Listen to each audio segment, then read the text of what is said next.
And a very warm welcome to the Barstewards Inquiry Royal Ascot Special Preview Podcast. My name's Lee Keys of systembet.co.uk, and my partner in crime, or partners in crime today, is John Lang of John Joe's Blogspot, and the absolutely fantastic Catherine Fry is joining us again for this blockbuster of a preview. It's an absolutely brilliant show, and we've also got a special guest today. It is Lorne Malvo from Twitter. He wanted to be on the show, and we'll accept anybody. So yes. You at the end of the show, your listener will have concluded that frankly anybody is welcome, but we'll see. We are truly interactive. Yes, precisely. So today, folks, we've got an absolutely blockbuster of a show because obviously with the bets and etc., it's an extended sermon. We're probably looking at around an hour's time frame rather than 30 minutes, and so I'm going to get straight on with the issues. And I think what's bubbling under the surface right now, it'll probably make a bit more mainstream tomorrow because it sort of surfaced today, was a story in the Irish Independent, guys. And Jim Bolger's popped up again with his drugs accusations on trainers in Ireland. Any thoughts on this? Anyone want to start on this one? I'll give it a whirl. Go, John. Well, I mean, really, Jim should either put up or shut up. You know, I mean, the Irish racing authorities don't mind being a bit draconian, and they don't mind kicking a few doors down without an awful lot of proof. So, I mean, if Jim went to see him, I'm sure they'd be quite happy to kick some doors down. But I mean, we're just getting this time and time again from Jim. I think the RTE, anyway, they're going to commission a drama about Jim and his heritage at Culloden, and they're going to call it Shithead Revisited. You know, I mean, there's just absolutely no need for this. He should go to the authorities and tell them, but he just prefers to really all-seeing smugness that I know what's going on, but he's not telling anybody, you know. I mean, if he saw the Andrex puppy getting raped, he probably wouldn't say how done he. Very, I think he might. he's very Father Len Brennan, isn't he? Out of like Father Ted, you know. Very much so. Only a bit more stuffed with religion. Yeah, if that's possible. Oh yeah. But do you think there's any appetite amongst the authorities in Ireland to do anything about the problem, in quotes? I mean, you know, horse racing is such an enormous part of the Irish economy. Do you think there's actually any real appetite to clean house? No, I think it's 50-50. Yeah. Mm. It's certainly a bigger consideration than it was when they warned Vincent O'Brien off. You know, I mean, it wasn't the underpinning of the economy like it is now. No. So you could be right there. Why do you think racing media itself is sort of like really not keen to mention any of this? I mean, you know, like the Irish have just blitzed Cheltenham for the last 5 years, and absolutely blitzed it. And there's absolutely no suggestion, or never been any suggestion whatsoever of any foul play from anyone. No. I mean, what, you know? Because you can't rock the gravy train. Yeah. Like That's all it can be. If you say like one thing that isn't deemed acceptable, you're out. Well, precisely. I mean, look at Lydia Hislop and Nikki Henderson. I mean, all she dared to guess was the ground was, you know, a bit more wet than he thought. You know, it's ridiculous. Yeah. And it's almost like, you know, that she burgled his house. You know, it's bonkers. and so that sort of aggression tends to warn these people off. And bear in mind, they all went to the same schools. They're all intermarried. I mean, you know, it is a cat's cradle, isn't it? Yeah, they all the cycles that would come from the same time, don't they? Yeah. You can trace the entire racing media back to two people, I think, over 200 years ago. It is that incestuous. Yeah, at least with the horses, there was 3 thoroughbreds, wasn't there? Yeah, exactly. You know, there was a gooseberry, wasn't there? Someone having a looking at their watch saying, "Hurry up!" You know. So, but round here, currently, it is a very, very, you know, close knit family. You know, you listen. When you look at the backstories of a lot of jockeys, you'll find out they're married to some trainer's sister and vice versa. You know, so I don't think there's going to be any real appetite to disrupt the gravy train from within. I mean, I don't know about the cycling, but I think it was an external journalist that blew the Lance Armstrong thing wide open. And so perhaps, it's going to take sort of third-party scrutiny to open up whatever can of worms may or may not exist. Probably a swimming journalist. But the thing is, like, they're all Catherine. The racing media, I can tell you now, having spent time in the press room and stuff like that, there's probably about 2% nice people in there. Lydia being one of them. Lydia is absolutely brilliant and will help anybody up the ladder, will give time to anybody. Very, very, very nice person. But unfortunately, away from the kind of maybe handful of nice people in there, they're an absolute bunch of shithouses. Mm-hmm. And it's like a viper's nest in there. They're all trying to do each other, but oh no, can't mention that. When the cameras are off or they haven't got any sort of, they're not actually working. Trust me, the talk in there is what we talk about, but they just won't do it to an audience. No. Well, a lot of them aren't. I think they are journalists, I suppose, in the ordinary natural sense, but they are. They're kind of like sort of cub reporters on steroids. I mean, they rock up to the races, get the dictaphone out, stick it under Aidan O'Brien's left ear or right ear, whatever the one he tilts to one side, and effectively cut and paste verbatim what the trainers say up there. Yeah. There's no real journalism there. It's sort of GCSE project work, isn't it? I think. Yeah. Absolutely. I mean, we'll move on from that, but basically, we don't think anything.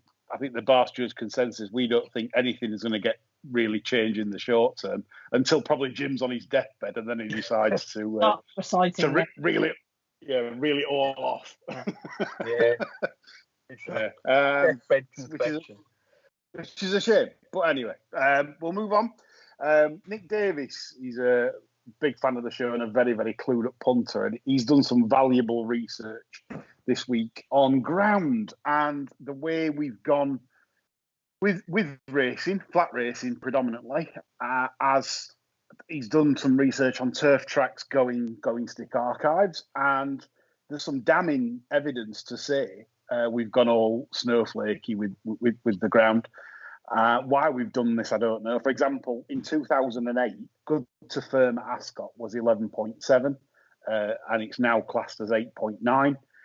It's looking like we could be starting the meeting possibly around 7.9 to 8, or in that area. It might dry up to 8.2, say, for post time, but it's nowhere near anything like proper, genuine, good to firm ground. And it's the same with all tracks. All the going sticks of basically that are classed as good to firm nowadays would have only been probably good back in sort of 2008. And I think this is it's a worrying trend for me. And John, you might want to start a discussion on this. It is a very worrying trend for the future of the breed, to be honest, Lee. I mean, they're not looking to breed sound horses now. They're looking to breed horses that can run an overwatered slot. I mean, the quote safe ground all the time. And as I've said before on this podcast, they have absolutely zero stats for injuries on firm ground because they never, ever differentiate between firm ground and watered firm ground. And watering with a loose surface on top is just as likely to wrench a tendon as firm ground is to jar a horse up or put a chip in a knee or anything like that. So it's just a double blind, really, and it's yet more kowtowing to PETA and Animal Aid and all these other nutters that get the sport closed down, and they're going up a very dark alley with it.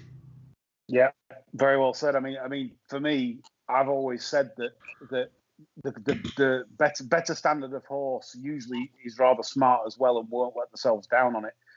They won't extend fully if it's hurting them, or they're not. Some horses aren't that daft. If it's hurting, they're not going to extend or do themselves damage. So the fact that it's firm doesn't really make any difference. They'll just not act on it, if you like, and won't extend their strides to be fully effective. So for me, I really don't understand what they're doing and why. No. And guys, Catherine, Lorne, you any views on this? Well, I think, I mean, surely the charm of British racing is different courses, different ground conditions, etc. If they're interested in just purely standardise everything, just rip everything up and relay it with all weather. There you go. That's the same safe ground throughout the. That's my vote, man. There you go. Yeah. Do that then. It's just going the same way as anything, isn't there? It's just literally that everything is becoming, nanny state. Yeah, infantilization of society, isn't it? Yeah, exactly. It is. It's an absolute echo of what's going on in the wider world, I think. Yeah. But yeah, that is. It's no surprise. Whilst it's no surprise, it's also, like John said, pretty damning evidence.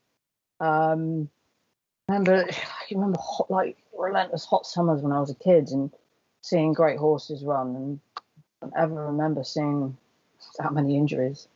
How many nationals would Red Rummer won? You just want your ginger rant, don't you? No. I mean, now Mr. Frisk won on absolutely rock hard. Yeah. And obviously we'll never see a performance like that again, because obviously we won't anyway, because the track configuration changes. But we won't ever see the race ever run on a surface like that again. Which again, to be fair for national horses, I don't really want to see him, run on firm ground probably. But in terms of flat horses in the summer, it really should be as natural as possible. And if you must water, then please water to a standard that brings it to good, lovely, quick ground. And don't And what makes me laugh, Lee, is you have all summer where you'll have a trainer who's got this deep-shouldered behemoth about to run somewhere, and he's banging on it in the press all week about safe ground, wants the ground to be safe, pressurising the clerk to water. Then that horse turns out to be all right. He's off to the Breeders' Cup. He doesn't waste his breath because he knows where it'll get him. Yeah. Yeah. You get nowhere over there, will you? Yeah. I think that's part of the problem. I think clerks are under pressure because you get, like you said, Gosden, there's other trainers that make not loud noises and talk nicely. Because they're all so chummy. To the press, and it puts pressure there on the clerks to try and do what the trainers wanting them to do. And I as well, because they know the fact that a lot of trainers will pull the runners out on very fast ground. They don't like that either, because obviously the tracks want as many owners turning up, dining, etc., etc. So again, they'll water to taste, which is what I think the trainers are the problem, really. But I mean, it's true. I mean, it's sort of, if Gosden picks the phone up, he's held in such regard by the media. And he's such a, very persuasive and a very nice chap. A lot of people will be cowed by him because, as Lee says, they all threaten to pull horses out. And it's sort of path of least resistance is to do what Johnny G says. And they can justify it, nice, safe ground. So I think there's probably a lot of it in that, to be honest. If I know I'm steering the conversation back round to national racing, but I'm going to look at the state of Henderson these days. He'd rather. This is a man that bought, basically nursed See You Then to win 3 champion hurdles. Now he's too bloody scared to run horses, and they go on racecourse gallops. Santini, and Santini's beaten after a fence in the Gold Cup. It's just absolutely ludicrous. Good horses go on any ground. It's. I don't know. It's just a sad state of affairs. It is, and as I said, we go on to Ascot now and the questions, and as I've already mentioned, they're potentially going to be looking to start the meeting on around 7.9, which is definitely not good to firm, and 7.1 on the round. I mean, I know it's warm, so obviously it's very difficult to get this right, and also then later on in the week you've got rain Thursday, Friday, and Saturday. Now, the problem is then, so you're watering to try and protect Tuesday and Wednesday, but then, you're getting potentially then overwatered slop for the last 3 days, which kind of then just could potentially ruin the meeting in a way. Well, but look, and you going back to the original point, I think. But look how the press, certainly on social media, rounded on anyone that dared suggest that the Epsom watering policy before the Oaks was anything other than the right thing to do in the interests of the horse. You know, people that said, "Oh well, you know, they turn it into national hunt ground," they were shredded by the likes of Nick Luck and various others. So there is very much a a bit of groupthink going on amongst the press about how this ground is watered. Yeah, I mean, it's like I say, it's an ongoing problem, and I think that like racing media seems to be facilitating this, which is a bit of a problem. But anyway, we'll go on to the questions, which are right. We'll start with Mike Martin from YouTube. And he said, reference your comments, Lee and John, on BHA running their own Betfair exchange.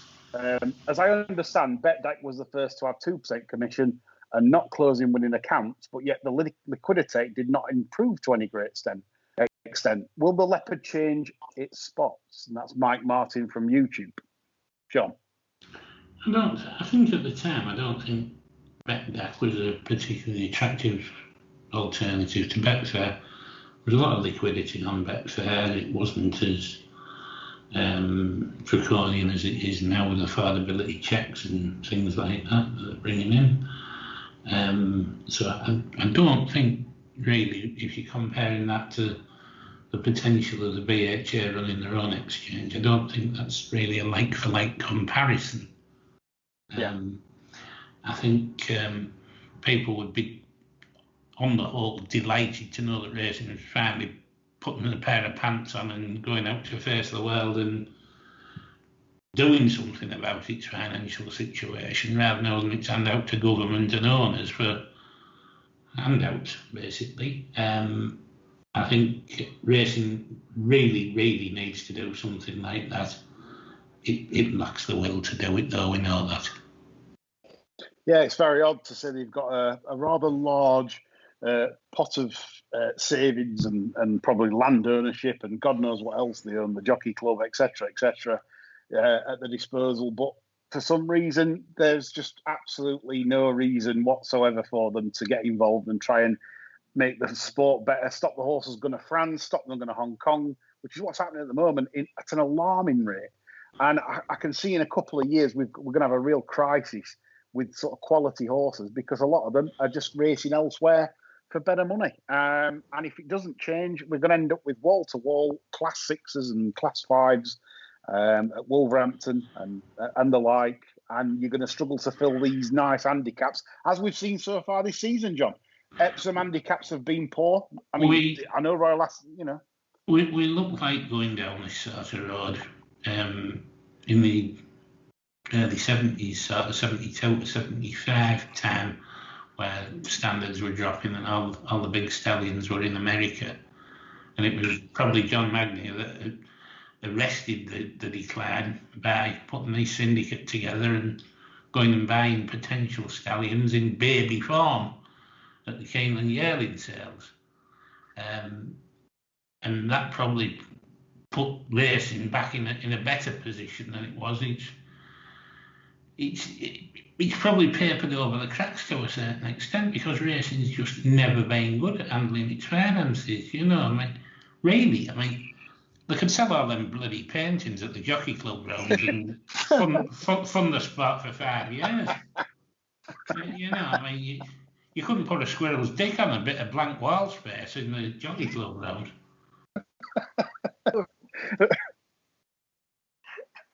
All the Alfred Munningses that they've got. I'm sure half of them are fakes anyway. They don't want to cop to it. All painting by numbers. I mean, this is the thing. I mean, Mike Martin's got a point in that. Yes, Betdaq was the first exchange to try and wrestle the power from Betfair, no premium charge. But to be fair to Mike, Betdaq found out that the business model wasn't working, and a friend of mine, a professional punter of mine, he was put on 8% commission Like instead of the 2%, basically, if you're taking too much out of the exchange, obviously the business model's, is struggling to work a little bit because you have to replace the fish. But so maybe a BHA exchange would struggle to work in the fact that you have to replace the ones that's gone skint with a fresh meat, if you like. So that's the issue for me, whether a BHA exchange would work. I'm in favour of them trying at least, because I'd go there. I'd take my business there. I'm sure every person that bets on horse racing would take the business away from Betfair if it meant that money was going back into the sport. But it's a difficult one for sure. I think the problem is branding now. Betfair. When you talk about exchange betting, what you mean is Betfair, and it's like vacuum cleaners and Hoover for years before the likes of Dyson and Shark came along. There's simply no credible alternative. So, but that said, the BHA would at least be able to get all the press and the TV round the table and say, right, we're going to push this hard. So at least they'd have a better chance than perhaps a commercial organisation would have to raise some awareness of a new product. But as Lee says, it's a real uphill struggle, I think. Yes. Right. Next question. I'm going to ask this one, which is, do you think the media get fixated on certain horses? And I'm going to put trainers in there as well. In the build-up to the Derby, for example, he says John Leaper, who only had minor league form, kept getting plenty of attention because he had a good backstory. Then when Frankie was booked to ride, the media went in overdrive. And that's from Faster Than Light on Twitter. Anybody with any answer for that question? Yeah, I think it happens quite often on both codes. They become the sort of every paper report, because again you go back to that sort of not wanting to upset the gravy train and must do a feature on that one. He says that if I come down in the morning, he's going to give me all the sort of insiders. Do you know what I mean? It goes down. Honestly, goes down to all that, and I think they do get fixated on certain horses, and then that in turn has a knock-on effect, and everything has a knock-on effect on the coverage of the race. Everything is that, well, everyone's talking about that. We need to speak about that. But before, like in every sort of broadcast meeting, there'll sort of be circling what horses that they have to be talking about, and very often they are the talking horses, and then it has a knock-on effect on the price and everything, and blah blah blah, and it just it's all bollocks because I mean it's like the whole field. Sorry, Captain. Sorry. Yeah, I mean it's like Ascot at the moment have got a fixation with Clembuterol boy Wesley Ward. It's like every time George Hamilton's fat cousin, I think he looks like. George Hamilton, yeah, that's right. George Hamilton, yeah, he's fat cousin, yeah. He's and I think that's it. I think sometimes organisations, media brands have fixations with, like we're saying about John Gosden. Yeah. It's UK flat racing is obsessed with John Gosden. Yeah, absolutely. Like, he talks very well. Of course he does. He's a very, very good public speaker. But it's just they get obsessions with people. That's that natural deference to anyone who talks very, very clearly and talks down to people and tells you what a very, very good trainer he is, and there's no dissent in race. He's actually questioning it, isn't there? Because they are all of the same milk. They're cut from the same cloth, aren't they? Yeah. Exactly. That's the thing. Yeah. Right, next question is from Frankie on the Blower, and he says, assuming the ground is good to firm for the start of the meeting, is there going to be a draw advantage on the straight course? John, have you any views on this? Ascot, I tend to play high draws on the straight course. Yeah. It just seems to work for me. I have no stats to hand whatsoever. It's just what I does. Well, I did a bit of research, and I thought, well, I'll look from 1997 to see what happens in big fields handicaps on the straight course. So basically, over 16 runners, genuine sort of fast ground, faster than good anyway. And it was quite marked, actually. You either need to be drawn low or high. Centre is not really the place to be. Like, for example, bigger than 26, 25, bigger than 25. So 26 and higher on straight course races at Ascot with 16 or more runners, you are twice as likely to win the race than any other draw. That's fact. So you're right, John. You're right. In your hunch, you're bearing up what the stats say, but also low is not bad either. It's as if you have to be on either flank. And I don't know why that is. I don't know if it's probably because they took plenty of water on and it's all going in the middle. I don't know. I've no idea. I've absolutely no idea. But it just seems to favour either. I think wherever the water, it never quite gets to the extremities, does it? I think that's right. I mean, the old days of watering, I mean, that's why you get rail biases. Like at Yarmouth for years, it used to be either the far rail or the stand side rail. Yeah. It's because obviously first on the straight course, that used to be better than double taming the Minogue sisters, didn't it?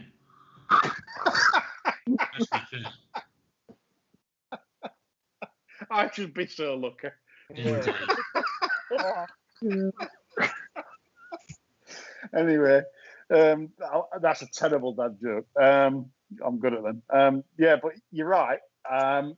And I think that's it, because the way that the watering system works, you get any wind, it's not going to fall fully on under either rail. It kind of, so the middle gets the most. Yeah. Right. So we've sort of answered that. One more question before we go on to the best part of the show, which is horses to avoid for the week and our blockbuster selections for the meeting. And final question comes from Andrew Woodman off of Twitter. Tory councillor. If Sage were a betting syndicate, how long would their betting bank last? John? Well, if that Chris Whitty's involved, I think he could spin a betting bank out quite some time, actually, because I think what he'd do, he'd set up a press conference and stare down the camera at all the old women sitting on fat pension pots at home, and like kind of in the manner of those evangelist preachers in America, he'd get them all to send him some money in return for him keeping them safe from COVID. System going well, send more money. Isn't it? Exactly. Yeah. I was sort of thinking on the lines of, if you gave him a betting bank and said, right, this is a systematic approach, you'll make about 10% on investment every year. Right, so you need to work out what you're going to stake on each bet. If you gave him to 10 grand, I think he'd have like 5 pence on each bet. Like Nick Pullen in the Racing Post, quarter point win over 3 corners, isn't it? Yeah.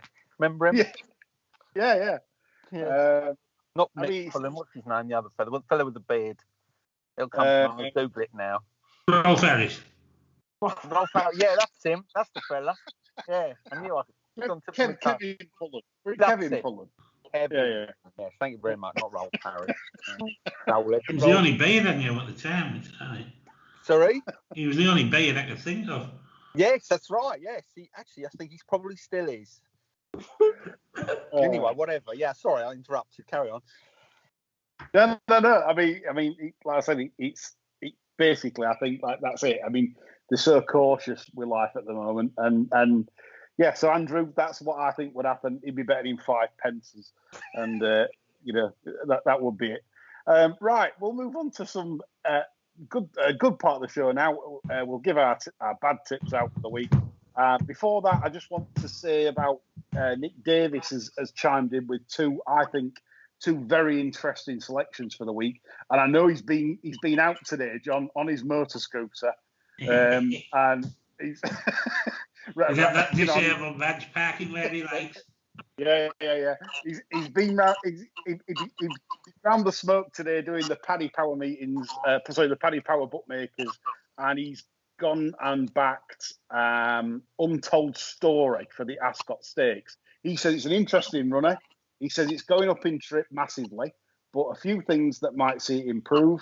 The Dam Tasmania has thrown some decent improvers over longer distances. A couple of RPRs of 114. This gets off 94. And basically, he thinks this could improve massively for the trip. So he's very confident. That's his nap of the week at 20-1 in the Ascot Stakes. And secondly, he thinks in the St James's Palace Stakes that he doesn't think there's a standout amongst the 3-year-old milers. And it isn't the worst idea in the world that Chindit simply hates Newmarket. And given the way it ran on from the rear, on the near side, it could be upgraded quite markedly on that run. So Chindit and Untold Story are Nick's selections. Right, let's come to the meat of the show. We've each got 3 selections, guys, and I'm going to start first with Catherine for your third best of the week. My third best of the week. Yeah, I'll put Lethal Steps as my third best. Lethal Steps, the Ascot Stakes. Oh, Gordon, sorry, Denise. Denise. Reasoning? Reasoning, well, it's been off an awful long time. Had a little pipe opener again over jumps. Really do anything. You read the race comments, says weakened, but wasn't really put in the race. The fact that they've targeted this and they go, like we were talking before, Spencer on board, 25-1 at the moment. I love the Ascot Stakes. It's almost like, as exciting as all the non-jiggers in the Coral Cup for me. And I just think there might be something funny going on. I'm sounding like Jim Bolger now, but you catch my drift. And it gets Gordon's magic carrots as well. So yes, absolutely. So 25-1 a pleasure for Catherine. Lethal Steps is her third best of the week in the Ascot Stakes. Lorne Malver, I'll come to you. My bets are Blockbuster in the sense of the old video shop that went skint a few years back. That's the only Blockbuster connotation of my selections. But my third best, or best worst, or the other way to put it, is a lay of Lord North in the Prince of Wales. I think it won that group contest in Maidan in March. I thought that race was absolute toilet. I think the overall standard of form that it's shown, I think, is pretty much akin to an Australian Group 1, which is probably like a claimer at Wolverhampton, to be honest. Broke a blood vessel last time. And at the price, I think you've got to take it on.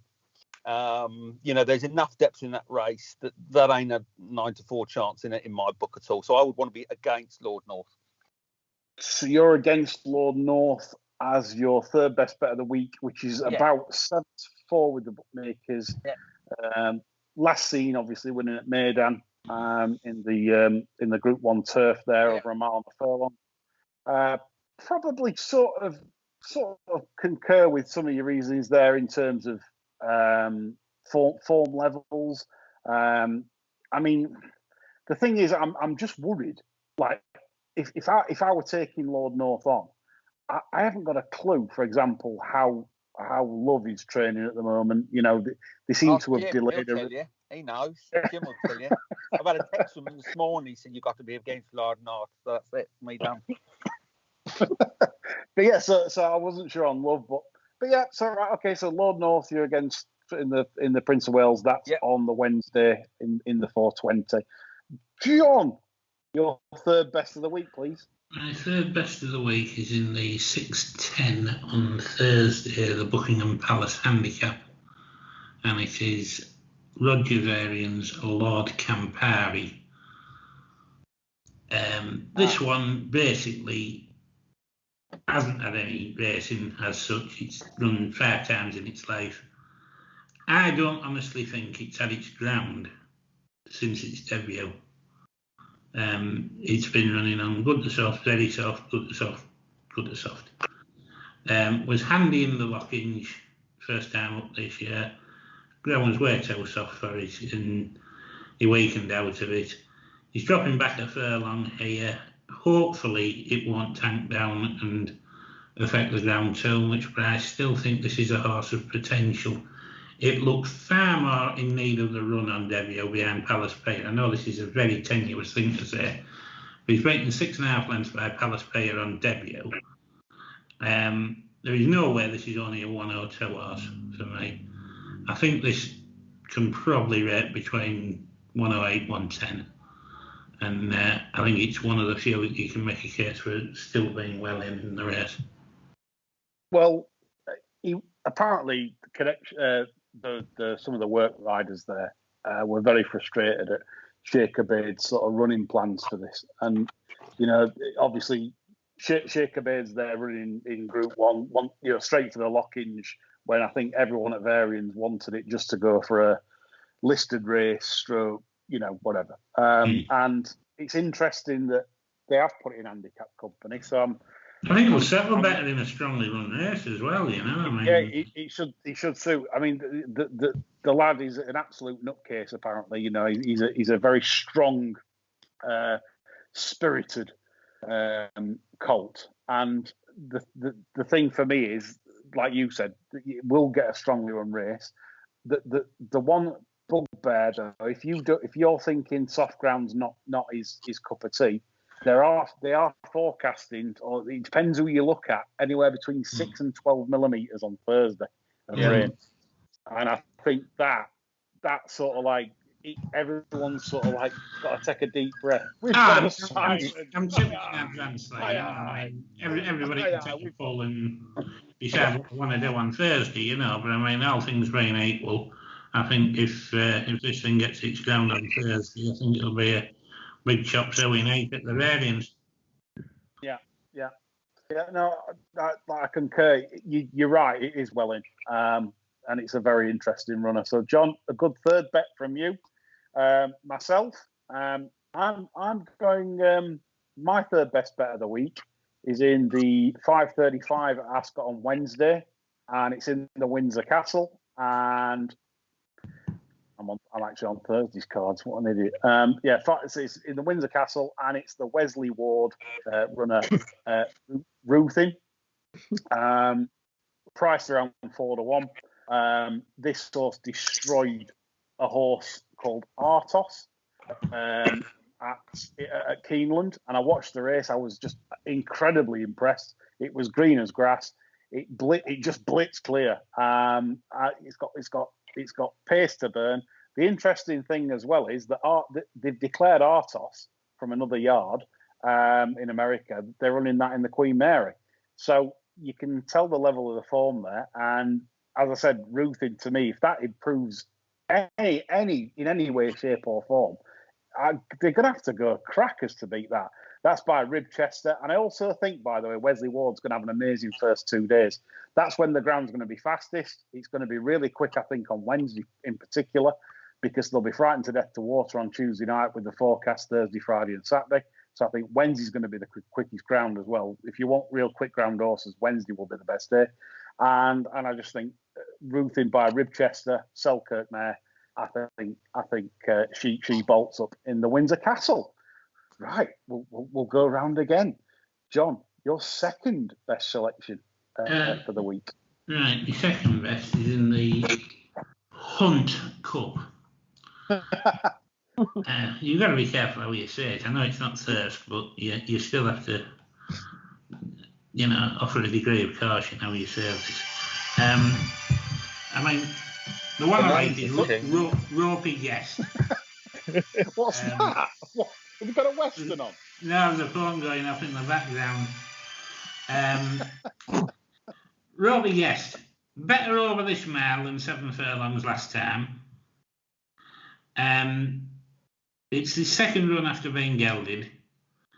Just couldn't get into it in the Vicky Cup, but I think a strong pace and a fairly restrained ride from Quayle should do the trick here. And I'm quite hopeful that Ropey Guest can land an each-way bet in the Hunt Cup. I think there's some good horses lined up to run here. I think Magical Morning's dangerous and Montatham. But I think Ropey Guest's the value. Ropey Guess is a monstrous 40-1 chance, John. Yeah. Like I said, finished 6th behind River Nymph last time. Ran a good race, really, to be 40s. Only thing I would say on that is being by Cable Bay. Whether the ground might be a bit lively for it. Would that worry? Is it okay on quicker ground? Or? That seems to be fine on quick stuff, to be honest. I don't have a problem with it. He's not a big horse. No. Fair play. So, second best bet of the week at the prices for John is Ropey Guest, trained by George Margson in the Hunt Cup. That's the 5 o'clock at Ascot on the Wednesday at 40-1. Lovely. Lorne, your second best. I will be going for Dragon Man each way in the Commonwealth Cup.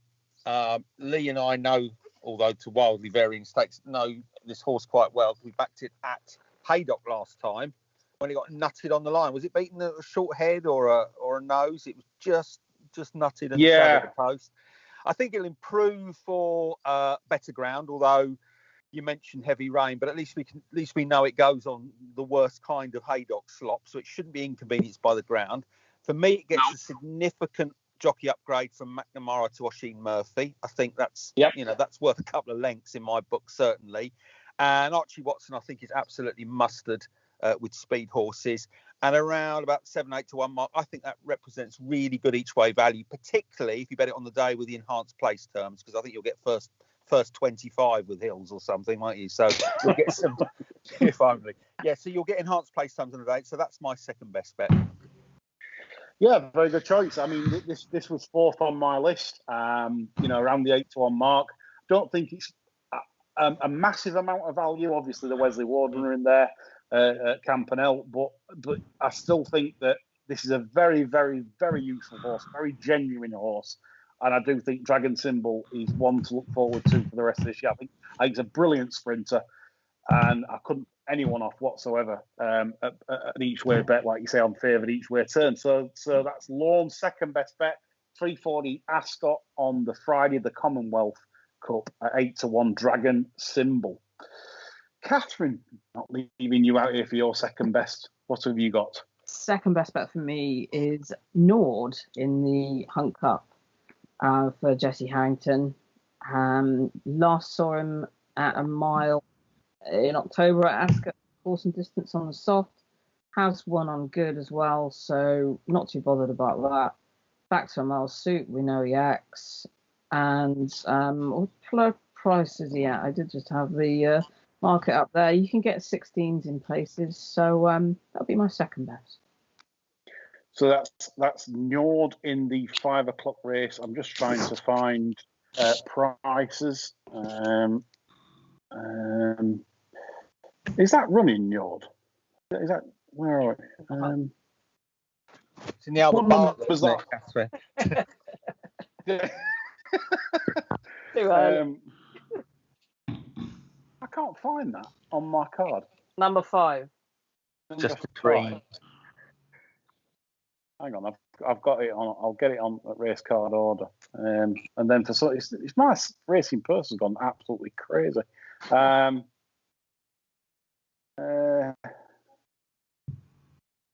my assistant's telling me it's there. So yeah, right. Anyway, sorry about this. I mean, You feeling all right? You've been on the gin? No, it's I know what I've done. I know what I've done. Right, no. Yeah, it's fine now. Yeah, no. Jesse Harrington's, the Roderick O'Connor. Yes, I mean, second to Kinross, really, really good ball. Can't knock that all. That was sort of a race that I was sort of like marked off as being very, very strong form, because Kinross for me was ultra impressive in that. It was sort of almost like, this is going to be better than Group 3. So the fact that Njord, like I say, had River Nymph behind it, I like it, Catherine. Yeah. So you're saying that 16-1's available for Njord? It is. Good yeah. stuff. Yeah. No, I reckon that's what's wrong with me. There's no gin today. So we're having to make do with very ordinary wine. No good. Right. So that's for Catherine Njord in the Hunt Cup on Wednesday, the 5 o'clock race there. That's her second best choice of the week. Mine is going to be another Wesley Ward runner. 2:30 Ascot. Wednesday, the Queen Mary. Twilight Gleaming is the name of the horse. And this filly, I mean, she's built like El Toro. I mean, this is a seriously well-built filly. And I mean, God knows what he's been feeding this, but I mean, this is big. This is a big filly, big strong filly. She absolutely destroyed a field at Belmont. Incredibly impressive. I watched her do a piece of work with the Norfolk favourite Luce, and she was definitely on top of Luce in the closing stages. And again, this is another typically in a year where I don't think we've got anything amazing in the Queen Mary, to be honest. Maybe the Aiden horse might have a say in it, but I really think Wesley Ward will have a fantastic first couple of days, and I'm tipping him to win the Queen Mary with Twilight Gleaming available at 9-2 with John Velasquez. His horses always remind me, of you remember them episodes of Tom and Jerry where Jerry used to find the little tablet that made him as big as a bulldog. Yeah. And he used to kick the shit out of Tom. Yeah. That's a bit what like these houses look like when they turn up, don't they? Yeah, they're built like brick shit houses. Yeah. And old Clem Booterol Wesley will surely have the right tackle in his horses there for the first couple of days. That, won't they? They'll just absolutely love old Wesley to have a brilliant first 2 days. They'll just be like, wow, they won't know what to do with themselves. Wouldn't bother Ascot if they were glowing like they were on Ready Press, would it? Well, it's all part of the appearances, darling. True. Yeah. Right, we come round now to our best bets. And I'll go back round the wheel again, and I'll go to Catherine first for your very, very best bets of the week. Okay, I'm actually quite excited about this. Ooh. Okay, so my best bet of the week is in a race I love as well. You'd be surprised to know that, yes, I do actually have a favourite flat race at Royal Ascot, and that is the St James's Palace. Thunder Moon for the baby Joseph. I think we can put a line through the Guineas. Got very upset in the preliminaries. I think if we look back at one of Drac's Dawn Approach, when he ran in the Derby, ran those sort of race, and then came out and absolutely smashed in the St James's Palace. I remember we were all on Thunder Moon when he won in Ireland last year, and automatically became a horse to follow for this season. I just think whatever happened at Newmarket, just strike it out. And I think at 14-1 for the St James's Palace, I'm making my best bet of the week. Good stuff. That's available at around the 14-1 mark with Frankie in the saddle. Yeah. It's a favourite horse of mine. Did me an absolute massive turn in a Group 1 at the Curragh last September. Yeah, that was it. Yeah. Beating Wembley. I had a right few quid on that day. Didn't quite repeat the form in the slop behind St Mark's Basilica, and like you say, it wasn't moving at all well at Newmarket that day. Yeah.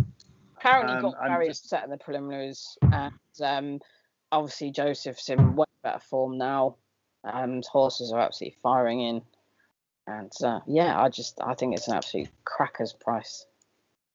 And one for the baby Joseph. Yes. There's some magic carrots again. Magic carrots. Gotta love those. Yes. Gotta respect the magic carrots. Absolutely. So Thunder Moon for Catherine, best bet of the week. Lovely price as well, folks. 14-1. That's on the Wednesday, 4:20, the St James's Palace. And that's also obviously all races this week live on ITV4. Lorne, give me your best bet of the week. Is he there? Oh, we've lost Lorne. Have we lost John? He's stormed out.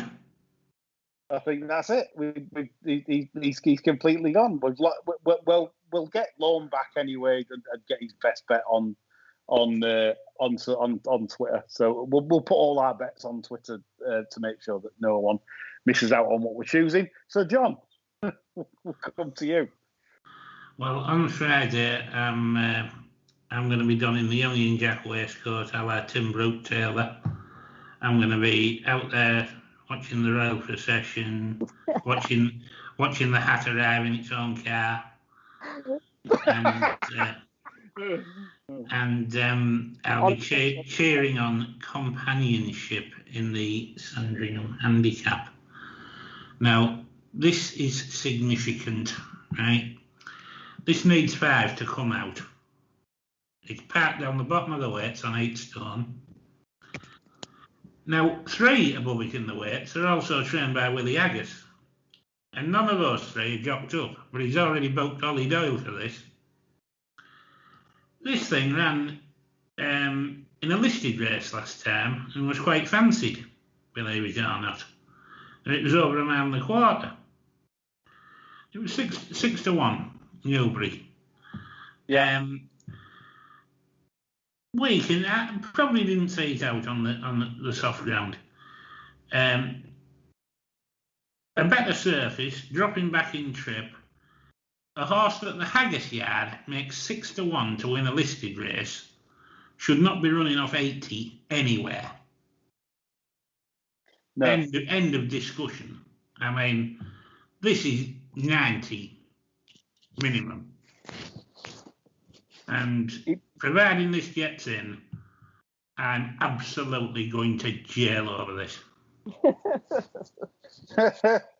Well, I mean, this is good analysis because this horse beat Quinel d'Or at Chelmsford back in November. Like you said, they made it 4 to 6 to beat Quinel d'Or. Yeah. Quinel d'Or has absolutely bolted up off 80 at Goodwood last. I think it was Friday night. Yeah, Friday night. It won easily off 80. And obviously this beat that. So like you say, how can this be 81? Like you say, 6 to 1 for a listed race. Obviously, I guess we've said this about Roberto and Pablo Escobar. He doesn't tilt at windmills, does I guess? If he thinks if they're not there just for a day out, he would have thought that filly could have won that listed race. So like you said, with that in mind, that's a very, very good spot. The stiff mile's perfect, I mean, it's going to be running at probably a collapsing pace. I genuinely can't see a hole in this.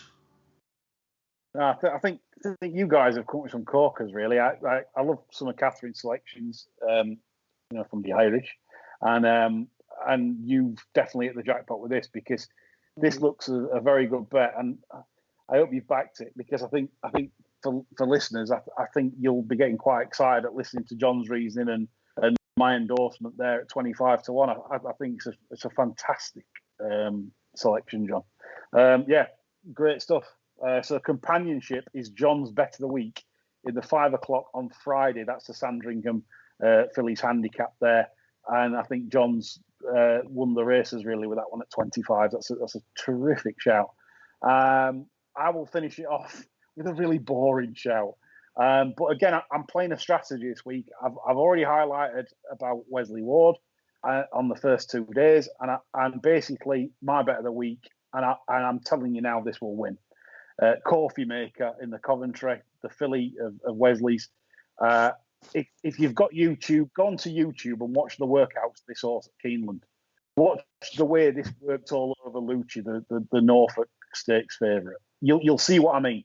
Again, massive filly, huge filly, built like Tom and Jerry's bulldog, like John says. And I mean, this is a serious filly. I cannot. I'll even predict she won't just win this; she'll bolt up in this. She won at Keeneland by 6 1/4. It could have been 600 length, but just seeing her in her workouts, how impressive she is. She's just simply, this filly will make the headlines, and you need to back this filly because, as I said, this is something that forget the colts. She'd be bigger than most of the colts in here, and I can't tell you how confident I am on Coffee Maker in the 305. Ascot on Tuesday, the Coventry Stakes, lump on, and stick all the Wesley Ward runners in a Trixie that I've mentioned. I think that's a nice bet. You know, you've got 3 runners to look forward to over 2 days then, and obviously it'll pay a nice few quid if I'm right and Wesley does land the big treble of 2-year-old races. I certainly think he can get 2 out of 3, and I definitely think he'll get 1. So that's the angle from me. Some fantastic selections from John and Catherine. I think Lorne Malvo's completely had enough and stormed off, which I don't blame him. You know, I mean, it's the way it goes, isn't it? But yeah, we're back this week, actually. We've got some fantastic shows coming up. We're going to do every night at Ascot this week, Tuesday, Wednesday, Thursday, Friday. We're doing every single night, covering off the racing and selections and updates for you each evening, just 20 to 30 minute slots. Live from Chateau John Jones shows, absolutely, and that's what I was about to say. That on Tuesday we're doing our very, very first live show, which is on our YouTube channel, and you can get involved, you can comment, and basically, you know, abuse us, ask us all sorts, and we'll be commenting back live, like some kind of, you know, second-rate radio show. Yeah, I promise not to have drank too much. That lies. So Tuesday is our first live show, so don't miss that. We hope you enjoyed that, and we'll put the selections on Twitter after a day or so, just to make sure that you know what we're all backing. But yeah, so I hope you've enjoyed it. That's all from me, Catherine, John, and the Scarlet Pimpernel who's popped off. And bye for now.